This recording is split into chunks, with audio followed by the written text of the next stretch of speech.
Nova tema, zašto hrvatska vlast i vojska i doktori obavještajne službe i političari misle da stanovništvu nikad ne moraju dati novaca šta god stanovništvo od njih pretrpjelo. Pa da mi daju 1000 € mjesečno, to bi meni puno pomoglo u životu.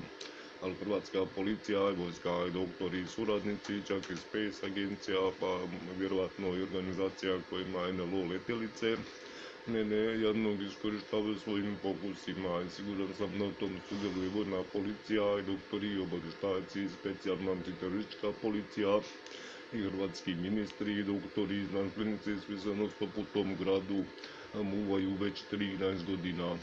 Sve je počelo od kad sam ja bio u Puli. Pa cijeli grad je, cijela republika je počela čuti glasove negdje oko 2004. godine. Ja sam poslije išao u bolnicu jer su me napali glasovi, bolo sam od kak se ono kaže, imao sam napad živaca, uglavnom od glasova sam bolovo od previše uznemirenost, znači živio sam napad panike od glasova i napada, uglavnom uhvatila me neka psihoza teška je.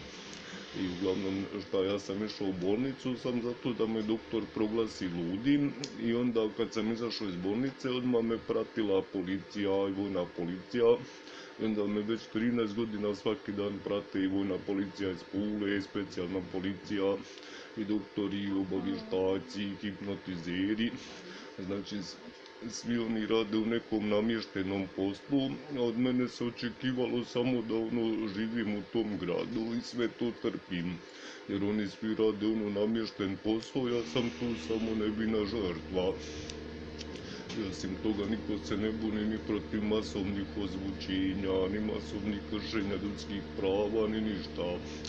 Znači mene koriste ko izgovor svoje hrvatske organizacije koje non stop radi ilegalne pokuse na ljudima i stranih suradnika i financira iste.